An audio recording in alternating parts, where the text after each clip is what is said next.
तो आज का हमारा टॉपिक है प्रोजेक्टाइल मोशन। प्रोजेक्टाइल होता क्या है, पहले हम ये जान लेते हैं।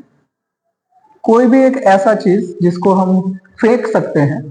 अब फेंकने का मतलब यहाँ पे ये नहीं है कि हमने हाथ से ही फेंका, किसी भी तरीके से अगर हम उसको फेंक रहे हैं ना, तो उसको हम कहते हैं प्रोजेक्टाइल। फेंकने का तरीका हमारा हो सकता है कि हमने हाथ से किसी चीज को थ्रो कर दिया, या फिर हम किसी कैनन के थ्रू कर सकते हैं, या फिर किसी गन के थ्रू कर सकते हैं, या फिर इवन अगर हमने किसी की चीज को किक भी किया है, तो वो क्या कर रहा है कि उसका कोई एक हॉरिजॉन्टल मोशन है और वो फ्री फॉल हो रहा है अंडर द ग्रेविटी। तो ऐसे ऑब्जेक्ट को हम क्या कहते हैं, प्रोजेक्टाइल कहते हैं। तो अगर हमने कोई भी ऑब्जेक्ट को फेंका at some angle theta with its initial velocity u, तो वो क्या करेगा, वो ऊपर जाएगा और आगे भी जा रहा है, एक मैक्सिमम हाइट तक पहुंचेगा, फिर वो नीचे गिरना स्टार्ट हो जाएगा और एक पॉइंट पे जाकर वो लैंड करेगा। अब जितने हाइट तक वो गया है उसको हम क्या बोलेंगे, H max, that is maximum height. जितनी दूर जाके वो गिरा है इसको हम बोलेंगे हॉरिजॉन्टल रेंज। अब यहाँ पे मोशन जो है ना हमारा, वो दो डायमेंशन में हो रहा है, एक हो रहा है एक्स डायरेक्शन में और एक हो रहा है वाई डायरेक्शन में। तो हम एक्स डायरेक्शन में मोशन को लिख लेंगे और वाई डायरेक्शन में लिख लेंगे इक्वेशन ऑफ मोशन। ठीक है।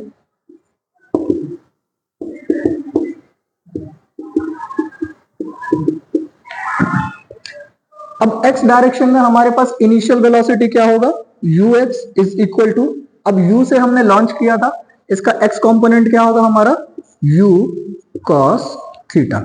इसी तरीके से y डायरेक्शन में क्या हो जाएगा, uy is equal to u sin theta. अब एक्सेलरेशन अगर हम देखें x डायरेक्शन में, ना तो कोई फोर्स लग रहा है ना ही कोई ग्रेविटी लग रही है, तो हम यहां पर ax लिख देंगे 0। लेकिन अगर y डायरेक्शन में हम देखें तो y डायरेक्शन में ग्रेविटी है g, डाउनवर्ड है इसलिए हमने लिख दिया माइनस। यहां पर वेलोसिटी का इक्वेशन अगर हम लिखेंगे vx is equal to u cos theta आ जाएगा हमारे पास। यहां पे vy क्या आ जाएगा हमारे पास, u sin theta minus gt। Equation कौन सी यूज करी है हमने, u प्लस at वाली इक्वेशन यूज करी है, initial velocity plus acceleration into time. इसी तरीके से इसमें डिस्प्लेसमेंट हो जाएगा x equal to U cos theta T, इसमें हो जाएगा हमारा y is equal to U sine theta T minus half G T square. इस तरीके से हमारा हो गया ये डिस्प्लेसमेंट। अब थर्ड इक्वेशन ऑफ मोशन हम लिख सकते हैं y डायरेक्शन में कैसे, V Y square minus U Y square is equal to 2ay into displacement. लेकिन यू वाई हमारा क्या है, यू साइन थीटा है, तो उसकी जगह पर ये रख देंगे। ए वाई क्या है, नेगेटिव जी है, तो वो रख देंगे। तो हमारा इक्वेशन क्या बनेगा फिर, V Y square minus U square sine square theta is equal to negative 2g Y. तो ये हमारी इक्वेशन ऑफ मोशन हो गई in X direction, in Y direction. अब हम सारी चीजें सॉल्व कर लेते हैं। तो अब हम सबसे पहले देखते हैं टाइम ऑफ फ्लाइट। अब ये टाइम ऑफ फ्लाइट क्या होता है, before landing to the ground जितनी देर ये हवा में रहा है प्रोजेक्टाइल हमारा, उसी को हम कहते हैं क्या, टाइम ऑफ फ्लाइट।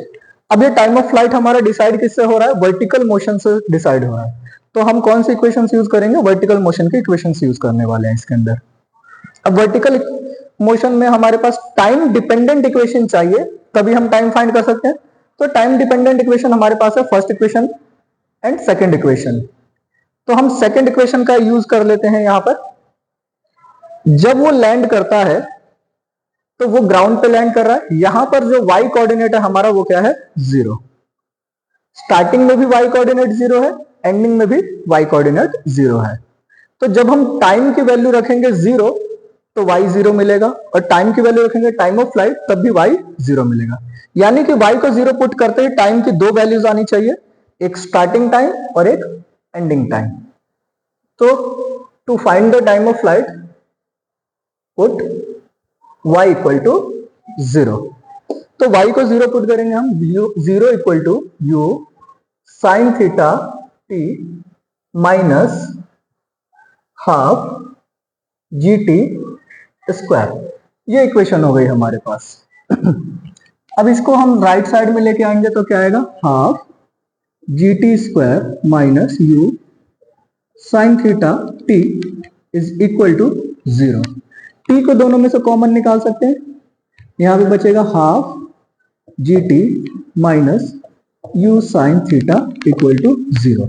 अब यहां पर हम देख सकते हैं राइट साइड में हमारा है 0, लेफ्ट साइड में है दो चीजों का प्रोडक्ट। अब दो चीजों का प्रोडक्ट तभी 0 हो सकता है जब दोनों में से कोई एक चीज 0 हो या दोनों ही 0 हो। तो हम यहां से टाइम को सॉल्व करेंगे तो एक तो आ जाएगा हमारा t इज इक्वल टू 0, दूसरा क्या आएगा, half G T minus U sine theta is equal to 0। यहां से टाइम की वैल्यू क्या आ जाएगी हमारे पास, 2u साइन थीटा बाय जी। तो ये हमारा हो जाएगा क्या, टाइम ऑफ फ्लाइट। इस तरीके से हमने निकाल लिया टाइम ऑफ फ्लाइट।